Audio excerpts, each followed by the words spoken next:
Hi, how are you? My name is Dr. Eva Boldridge. I'm a prosthodontist and a maxillofacial prosthodontist.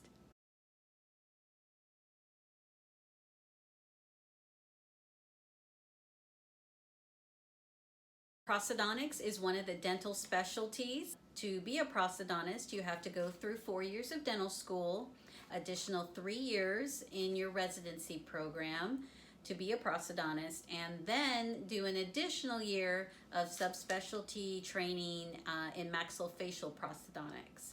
Maxillofacial prosthodontics really has to do with replacement of like the ears and the nose and part of the jaw. Those are usually linked to trauma or cancer related problems.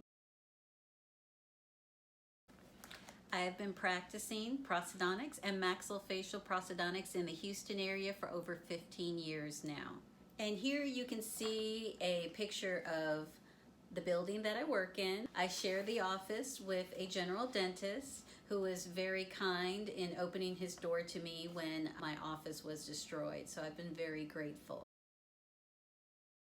I can't remember what I wanted to be. I ended up going to college, decided at first I wanted to be a marine biologist. After one summer of watching warthogs, I decided I don't like animal research. So I ended up stumbling on dentistry.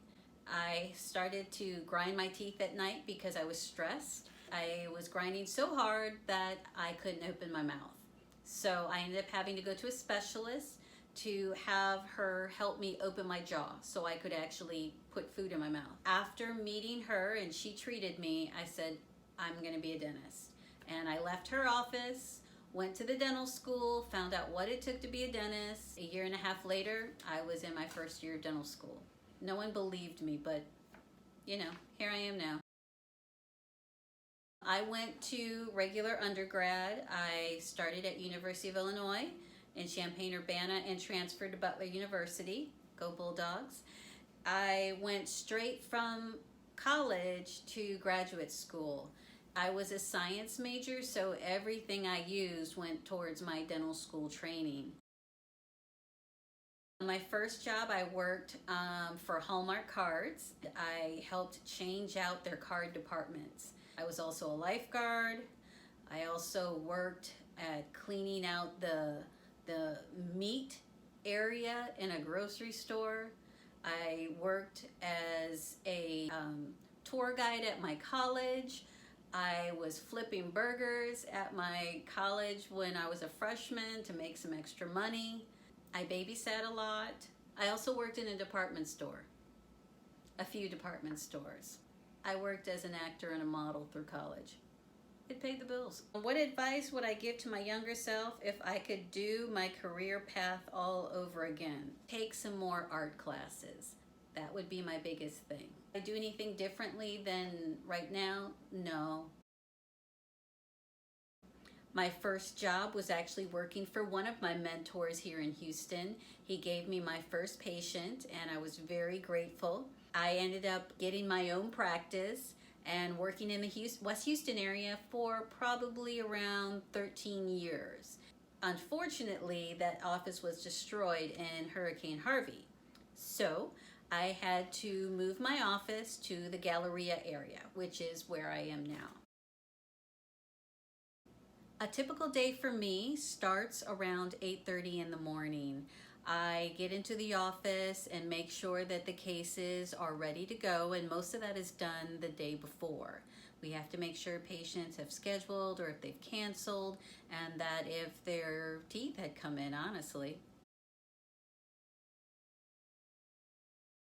We usually see about 4 to 6 patients a day, sometimes less, sometimes more. If I have a patient with a surgery, it usually takes all morning or all afternoon. In most situations, my patients have their surgeries in the morning. At the end of each day, we have to write our clinical notes. All doctors are required to write a clinical note of what was being done for the day in the patient's record.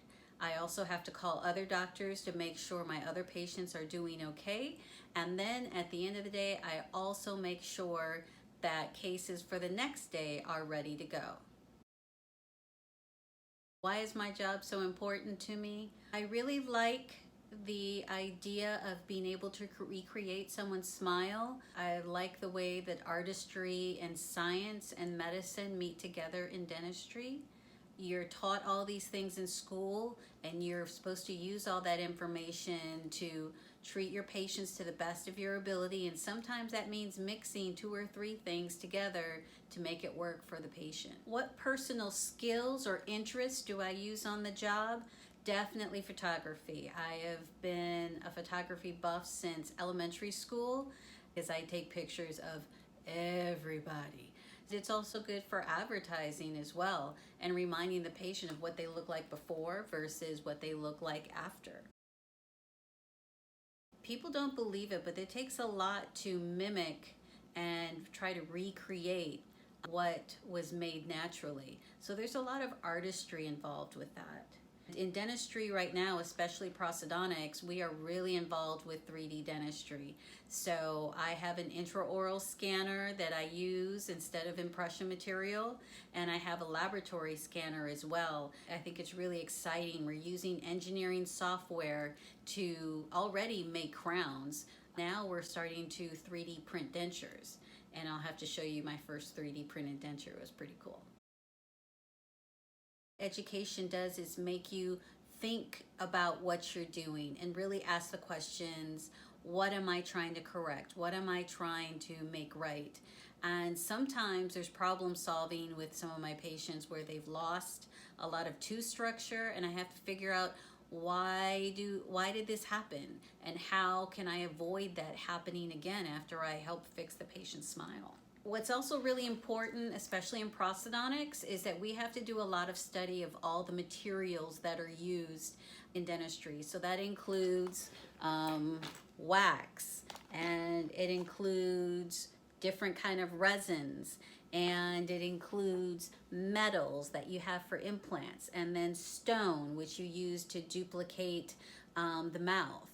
So you have to know all of the science behind all the materials that you use so that you're using the right things to make a patient's smile great and beautiful and strong. The other thing I think we have to also think about a lot is just pathology, microbiology, studying about the bugs in the mouth and the bugs in the body and how that can affect the work that you're doing in a patient's mouth.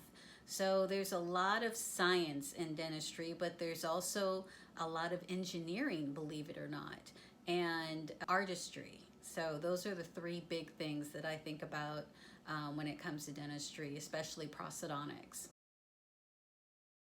It kind of changes every day. No day is the same because every patient is different.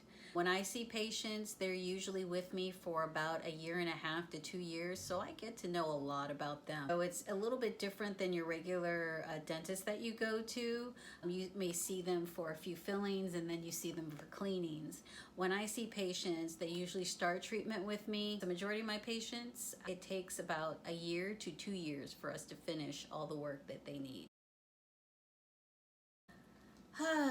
Problem solving was one of the hardest things for me actually when I was in school, because I always associated with all the math problem solvings or science, and I was never really good at that. But ironically, which is kind of funny, that's all I do in my work is problem solving, trying to solve how the patient got to this point, how can we build them back up, and how can we protect them so that it doesn't happen again. All of that you have to kind of do with every patient, and it can be hard. Sometimes I have to ask for help. You can't be afraid to ask for help. That's one of the most important things I think you need to remember. I ask a lot of people. I'm never ashamed to ask a question, because if you're asking a question, you're saying, hey, I want to learn more, and I'm always trying to learn more. My parents were pretty hard workers. My mother came from another country, and my dad was a farmer. Both of them came from very humble beginnings, so they taught me to really work hard, work extra hard, and make sure that you have pride in whatever you do. I think it's really important that you prepare. A lot of people just think they can roll out of bed and do what they do, and I really think that sometimes, especially when you're really doing things that are difficult, you have to prepare. Sometimes you need to go back and study some things to make sure that you're caught up to date on everything. I was recently given the opportunity to become on the National Board of Directors for my dental specialty. So I'm in charge of Region 4, and I represent all the prosthodontists in Region 4 on the Board of Director on the American College of Prosthodontics. That was definitely an honor and a privilege. I've been on the board for almost a year now, and that's been a very exciting experience for me. I'm pretty happy and proud about that. Really big in dentistry is that you've got to be able to understand how to work with computers. If you're not computer literate, it's going to be really, really hard. You also have to be able to think on your toes. Free thinker.